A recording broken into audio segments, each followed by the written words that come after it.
Hello and welcome to the Rask Network. What you're about to hear and see is limited to general financial information only. Please be sure to speak to your financial planner or refer to our financial services guide available at rask.com.au/FSG before acting on the information.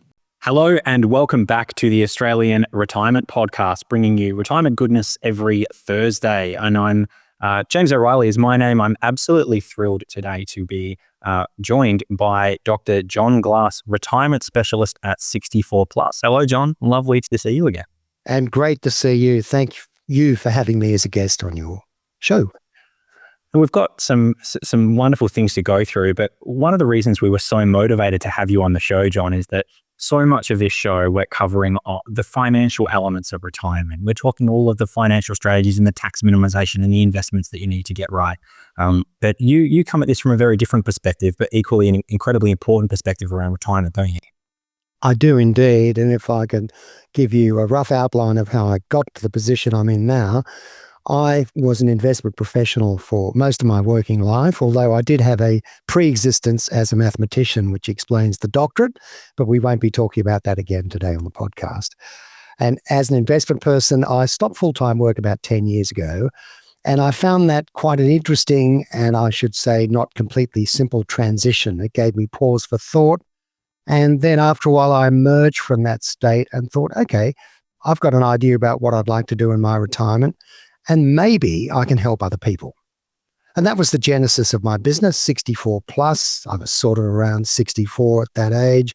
It just made sense that I could have a go at trying to help people to, as I say, cross the bridge from a working life to a retired life. And I've got many more things to say about that through our interview, because I think there are some critical aspects to it that I will explain in detail as much as you want. But that was really my story. So here I am, almost 73, and I love working part-time as a retirement coach. And should I say, I'm also on something of a mission. I think Australians probably have a bit of learning to do in terms of understanding the non-financial aspects of what it means to retire. Yeah, it's really interesting that you say that. And again, something that really resonates with me when we originally spoke is, like, I've had this experience as an advisor where you support people to get to a point where they can retire. And we're really focused on getting all the numbers right, being sure about your expenses, getting everything to a point where we say, all right, you are ready to go. So they submit their notice and they get paid out their leave or however it's done and they call it. But I've had quite a few times where people have, after 6 or 12 months or less, said, yeah, I'm just not quite settled. I'm not feeling settled, and I think there's lots of reasons for that. And I presume that you'd understand them a lot better than I would.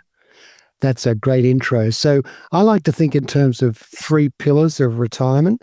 The first is wealth, which you know a lot more about than I do. That's clear, and you were discussing that. The second is health. The good thing about retired life is you've actually got time to go and visit medical specialists. But the third pillar is the one that I'm involved in. And in order to rhyme, I've come up with wealth, health, and stealth, which sounds a bit sneaky, but it's not meant to be. What I'm saying is that emotions are everywhere, and I'll say something really outrageous, so please don't hang up on me. I think it turns out that money is an emotion. I think thinking about your health and your longevity, that's an emotion. Well, guess what? There's a whole lot of other emotions that are kind of hiding behind the curtains, and you can keep the curtains drawn and never think about them. I disagree, and there's lots of them, and the more you examine your emotional set and learn to regulate and manage it, I think the better your retirement will be, along with your, can I say, stack of money and good news from your doctor.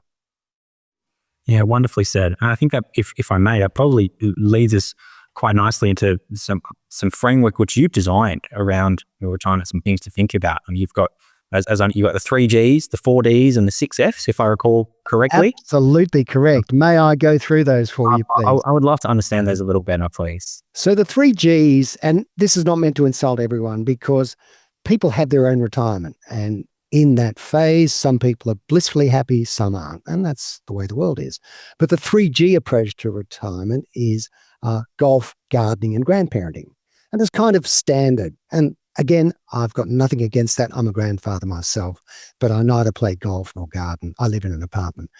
But there's something a bit formulaic about that, a little bit like, oh, my retirement will be traveling the world on cruise ships or whatever. Again, that's not wrong, but it's a bit too prefabricated and probably serves someone else's business interests. So I'll make that claim first, and people can, spit out their tea at the screen when they hear that if they need to. But to get a little bit darker, there's a few D's that you referred to that hang around. So the simple one is downsizing. But gosh, that could be an issue, can't it? The kids have left home. And oh, by the way, when I talk about retirement, I'll kind of use generic person. And if I'm insulting someone who's not in that generic pack, I apologize in advance. So downsizing, going from the big home to the small, big house to the apartment, whatever, turns out to be a bigger deal than most people imagine. And that's fine.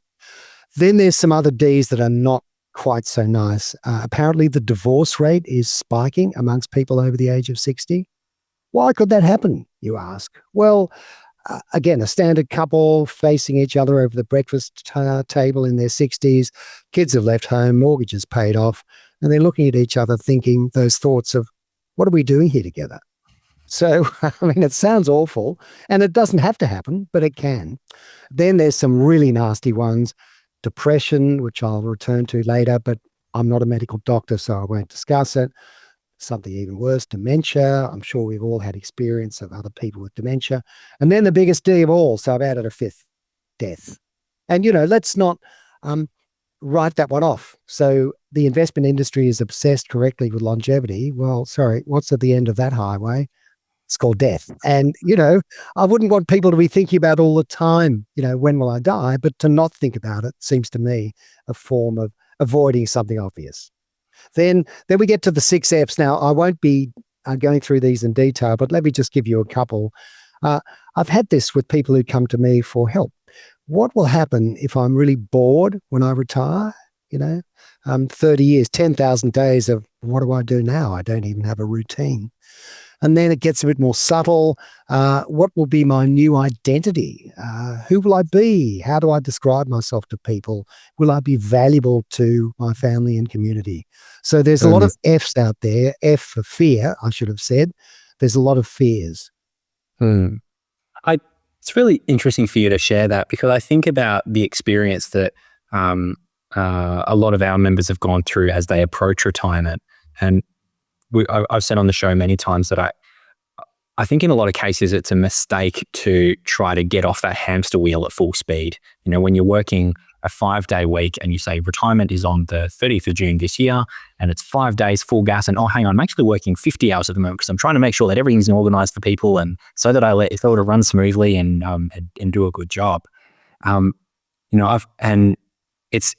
find it interesting you getting more into those elements, the finer, particularly the emotional elements of retirement, because I think that's probably why my intuition is that people should not get off the hamster wheel at full speed. They should slow down. They should do 3 days a week or 2 days a week in transition, even if you don't necessarily need the income, because the act of transitioning there, again, I encourage your comments here, the act of transitioning invariably gives you some time to for those thoughts to start to enter your mind and start to impact your thoughts around what you want for your retirement. I'm glad you raised that, because I think it's important for me to articulate the many ways that people retire. One is to go complete cold turkey on a Friday night at 5 o'clock. That's kind of the standard model. That's fine. You've alluded to another path, which is to wind down work. But you could also choose to quit your work life altogether, but pick up some other activities that perhaps are remunerative to you.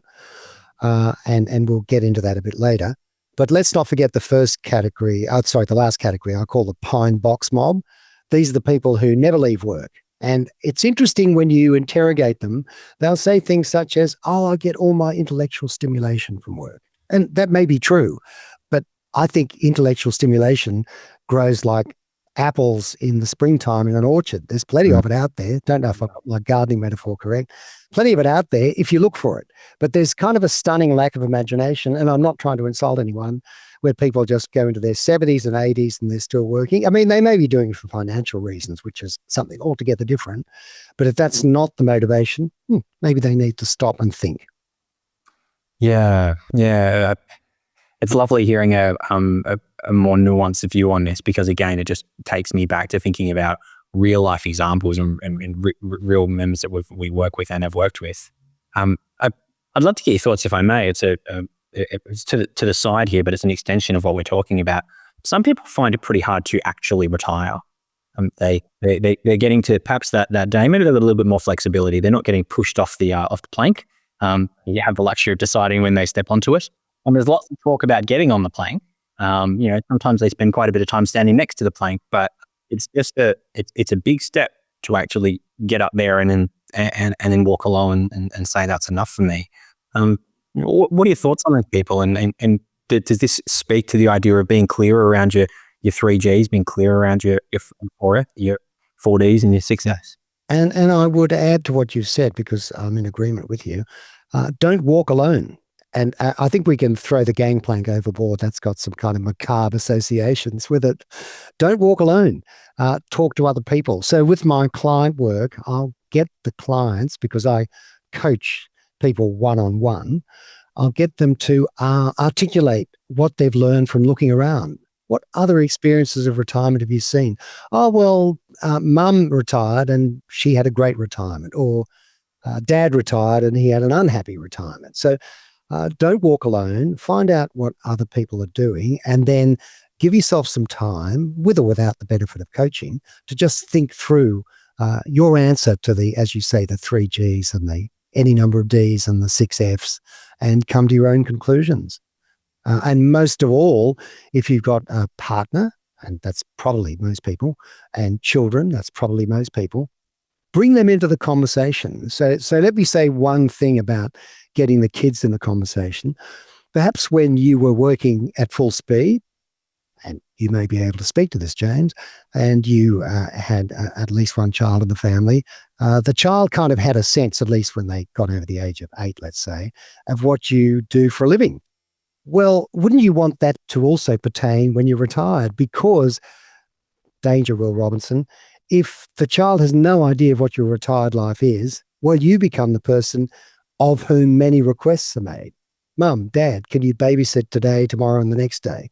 And I think it's good to have an answer to that, not to be cruel to your children and grandchildren who you love dearly, but to be able to say, yeah, of course I'm here to help you, but actually tomorrow I'm doing a podcast, or I'm kayaking down the Yarra River, or whatever, and be able to clearly articulate that, but in a detailed way in advance. So it's not just ad hoc, but your kids understand what you're about in retirement. Yep. Really well said. I'd love to get a sense, please, around like you've had a long experience having these great conversations with people about the challenges associated with retirement. What are the big surprises that a lot of people might find when they get there? It's really interesting. It ranges from the obvious to the quite subtle. So I like the tagline, retirement, you won't know what it's like until you get there. I think that summarizes it. You really don't, because you don't know what your retirement will be. You've looked at others, but you don't know what yours will be.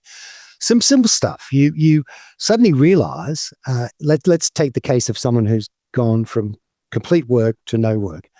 You suddenly realize, hey, I'm spending, is it 7 days a week at home? Gosh, it feels like 8. But, back when I worked, I left home at whatever, 6 in the morning, and I got back at whatever, 6 at night. But now I'm still here at 11 in the morning. Now that's both a threat and an opportunity. Other simple things that someone mentioned to me, again, if you're, this is so typical in white collar work, you go to the gym before work. So there's the 6 o'clock in the morning crew at the gym. When you're retired, you're probably going to the gym at midday. They're different people. Oh, that's a surprise. I hadn't realized that. All the other guys are working. Another thing about your friends who are working is that if you're fully retired and you've got some good friends who are still working, when you pick up the phone, does anyone do that anymore? When you text or WhatsApp them and say, hey, let's hang out today, the answer comes back, I'm busy. Maybe I'll see you tonight or something. And you go, of course, they're still working. So sort of stuff that's not so obvious, but comes to your imagination over time. And let's not forget, there's always a honeymoon period of retirement. So again, I was working, now I'm retired, I've crossed the bridge. Yeah, those first few months, you're going to rearrange the family photographs or do a thorough deep clean of your apartment, whatever, and that's fine. But I don't think those honeymoon ideas last forever, as anyone knows who's ever been married. And by the way, marriage is a wonderful thing. If we think about the surprises that people are going to face, are there clues? If you're if of course you can walk through retirement and say, all right, I'm picking up on that thing that I heard in a podcast a little while ago. I'm certainly feeling that, or perhaps it might resonate with you right now. But before you retire, are there clues that, hey, I'm the sort of person that might actually find this challenging, and can people sort of dial into that? Yes. Two examples. One is the famous relevance deprivation syndrome. Now, of course, not everyone is hostage to that. But if you think you are, okay, set aside some time to contemplate that, because there may be a way to substitute your relevance from work in your retired life. But I think the other matter that's quite interesting is the combination of, again, partners, married, whatever. One retires and the other is still working.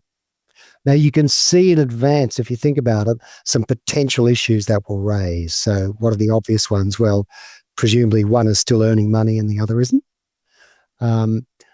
The ability for both of them to travel together at the same time has suddenly been given boundaries. Then this one is a bit more subtle. At dinner time, presumably the person who stopped working has cooked a beautiful meal. What are they going to talk about? Well, the one who's come back from work has got a lot of stuff. Oh, you never guess what he said to me and she said to him, sort of stuff. And the stay-at-home person might have to have a different conversation. And it may eventually devolve to, well, who's doing what in this household? I'm working, earning money, you're cooking dinner, that's all good. But does that feel equal? So there's no universal answer to these things, but there are particular answers, to your point, that you can at least think through and frame before retirement hits you. Yeah, thank you. I'm really interested about the challenges that people face, because as you mentioned, this can be there can be some incredible opportunities here for people if they get it right. And the goal, of course, is to get it right. Can you speak more to some of the challenges that you're likely to face when you move into retirement? My absolute favorite is friendship. It's a current passion of mine. And I think that comes to the fore because there is the danger of social isolation in retirement. If we think back to people's work life, obviously I can't speak to the vast bulk of workers in Australia, but I know the white collar world reasonably well. You probably had a network of friends at work. You engaged in that famous Monday morning banter around the water cooler, blah, blah, blah. That's all good. As you move into retirement, cross that bridge, a lot of that can disappear. And if it does, I think that's dangerous. So there is a chance to be able to assess the challenge. And of course, it could have a positive outcome. You may think as you cross the bridge, hey, I've got heaps of friends. This will be good. I can spend more time with them. But if it turns out you don't, then I think that's a matter to be contemplated, to get some help with, and think your way through to what you want, because not everyone wants 1,000 friends. But, I think most people want a handful of friends they can hang out with, whatever that means. So there's one thing. And of course, we know social isolation is a very dangerous condition. We learned that a few years ago, didn't we? Yeah, we did. Exactly. And it's not to be confused with solitude. You can want to sit on top of a mountain and look out at the view for a week or a month. That's fine. That's solitude. But isolation is corrosive. Yeah. I'm like just thinking more about the friendship comment that you made there. It captures my attention thinking about it from a slightly different level, which is around my own kids. I've got a 7 and a 4-year-old, and talking with my wife about the relationship that we have with our kids. And right now we're really blessed in the sense that the relationship is fostered on reliance. Our children need us. Yes.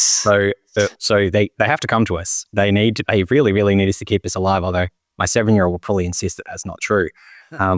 And so invariably what happens is you've got that wonderful time to forge a great relationship with your children before they get to an age where reliance is not the reason why they are going to spend time with you anymore.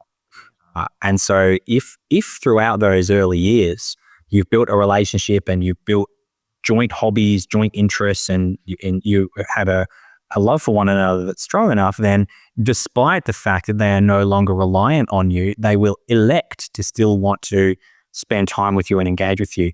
Whereas, of course, if you haven't done that groundwork and you hit the terrible teens, my intuition is it's almost impossible to wrestle back. You've just got to wait till they're 20 and a little bit more worldly.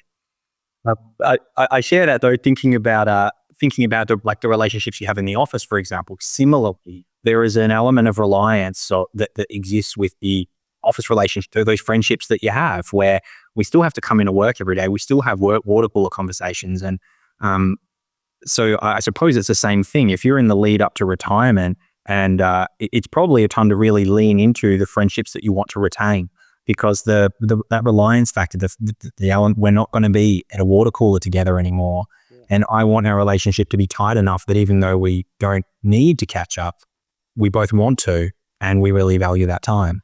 I love your use of the word retain. Can I augment that? Retain and maintain. I'm a great believer, and this is my personal theory that people perhaps will disagree with.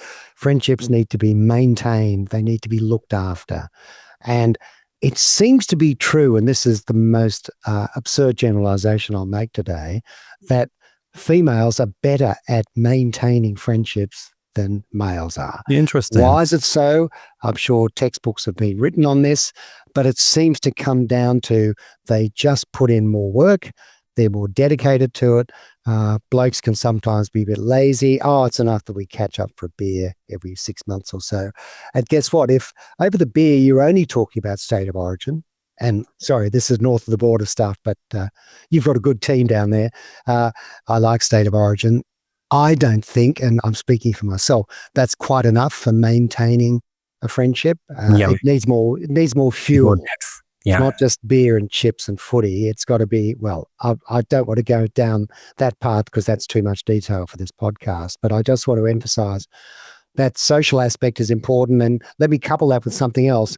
Those early years of retirement, let's say 60 to 70, that's when you're at your peak health. I think that's just so obvious. So make the most of it. Do the stuff you want to do when you can and you're in control. That's what I mean. So first comes the honeymoon, then comes peak activity. After that, okay, things may get a bit more complicated, but that's the way it is. Mm-hmm. Yeah, okay. Thank you. Just before, I'd like to move on if I may, but before I do, are there any other challenges that stand out or that you'd like to cover in this podcast, or are you happy to continue on a merry way? One of the things that comes out with so many client conversations, and you'll be surprised, I think, by this, is the idea of perfectionism. You would know from your work life, there are perfectionists and non-perfectionists, and you would know that perfectionism is somehow tied to fear of failure, and where that comes from could be from childhood and parental discipline, blah, blah, blah, but let's not go there. But my point to clients is always, when you retire, guess what? You'll be your own boss. So where does perfectionism fit in? You will achieve what you want to achieve at a level that makes you happy. So for example, if you want to study Spanish as a language, you may want to become the world's best Spanish speaker, but you don't have to. You can be pretty awful at it and still enjoy it. Yes. Yeah. So if I'm hearing you correctly, I mean, there's been some wonderful work that's been done on that concept of progress versus perfection, being really dialed into the idea that I'm really just trying to improve at this. And I might potentially get to a level where I'm fluent in Spanish and, wonderful, but really every day I just want to see some progress and I want to keep moving forward. So you've got more elements of your life where you're focused on progress, you're likely to have a happier retirement than if you're dialed in on, I've got to be absolutely fluent at this as soon as possible. Yeah. Why make it hard for yourself? You don't need to. Mm-hmm. So I like that. Yep. Yeah. Very good. Okay. Can I ask, what about the idea of the things people miss from work? Most people, as they get to retirement, most people might be unfair, but my experience is that a lot of people at retirement, they kind of fall over that finish line. They're exhausted. They say, yep, that is enough. Can we retire? Great. All right. Brilliant. Well, I can't wait. How long? 6 months to go. Let's get, and they just kind of get to the end and they just sort of more or less collapse over it and say, what's the effect of like, thank God I don't have to do all those things anymore. I'm not going to miss the drive in. I'm not going to miss having to deal with this and that and all of those other issues. But I think that can often cloud that,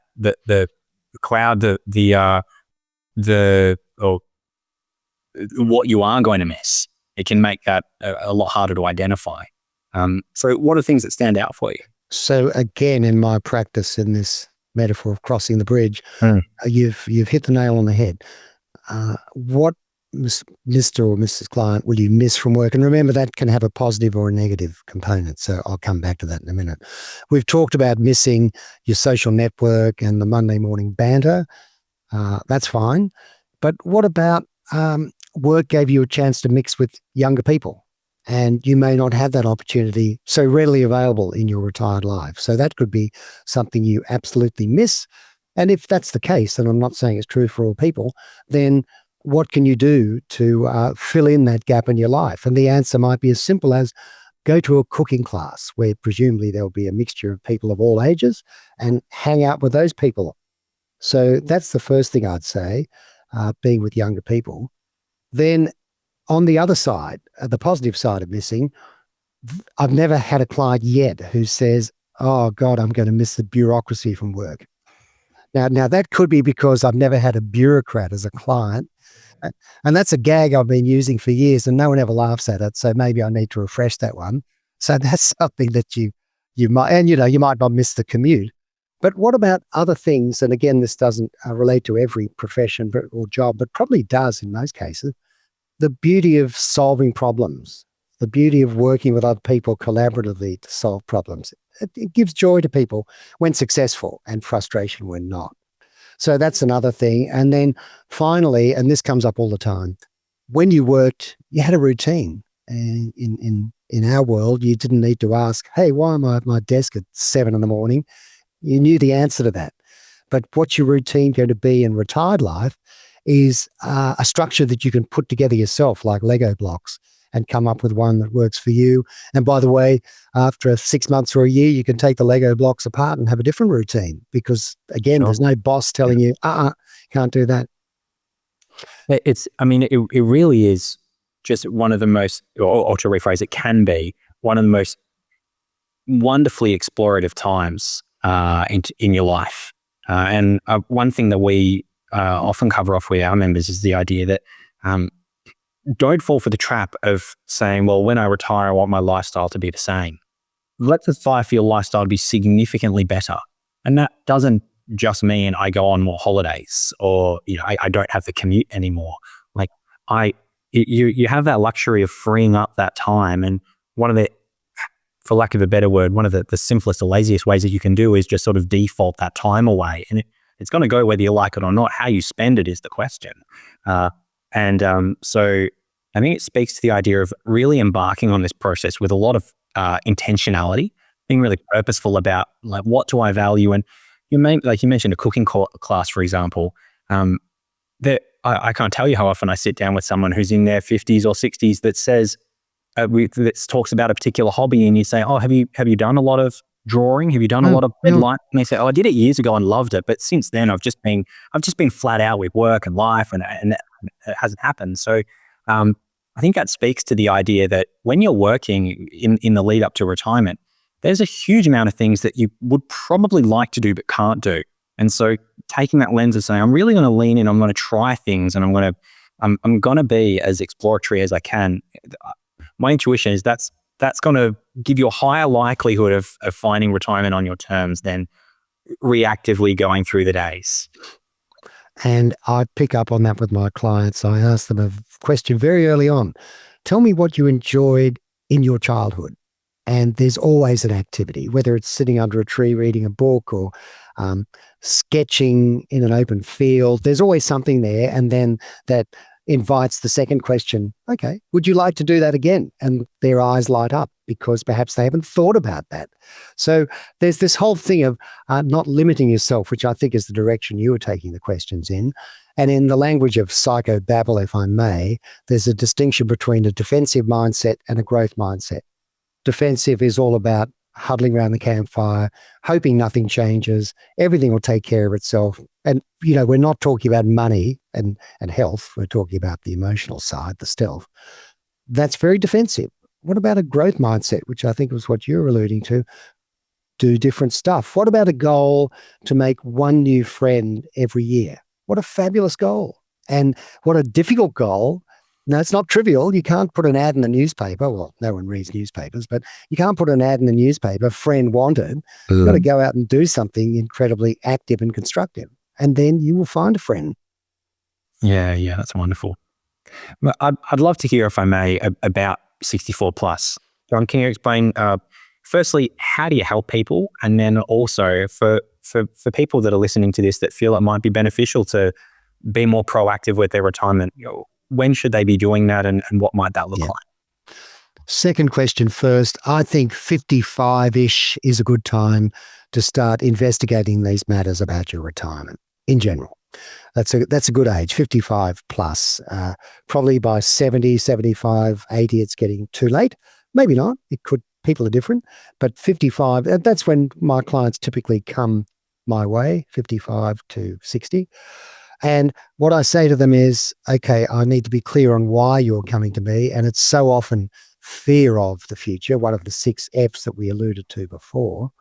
And then I say, I've really got 2 offerings. One, face-to-face coaching, that's 6 one-hour sessions spaced out as required, and with plenty of homework, because I like the idea of a client coming to a session having thought about a bunch of issues I've thrown their way in advance, because my job is really to ask the questions and listen to the answer and steer the conversation.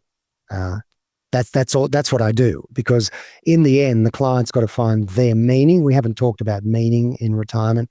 I think everything rests on finding your meaning and purpose. For example, you might want to do voluntary work. For example, you might want to have a better social life, whatever. And once that's uncovered, then everything builds out from there. But if people don't want the intensity of 6 face-to-face one-hour sessions, I've built everything I know into an online self-study course, and they can do that at their own pace. Yeah, terrific. Well, for mine, Jon, it's been a genuine pleasure having this conversation. Thank you. And in particular, joining so many of the dots that I didn't really have good reasoning around. It's been a wonderful conversation. And again, for anyone who's listening to this, if you're thinking about your retirement, please bear in mind this is not just a financial conversation. There are a huge number of other things that need to be considered, and this is one of them that's really, really important. So do lean into this process, and obviously, Jon, you're offering a wonderful program here to support people. So thank you so much for coming in today, mate. And thank you for such a great interview. I really enjoyed myself. You're welcome. Thank you. And thanks to everyone for listening to another episode of the Australian Retirement Podcast. It's always a pleasure having the opportunity to share all this information with you. As a reminder, for all of your questions, please get them into us, because we want to help as many people as we possibly can. Have a wonderful day. Thanks for watching this video on the Rask Network. While you're here, don't forget to like and subscribe so you can get videos each and every day on business, finance, investing, and so much more.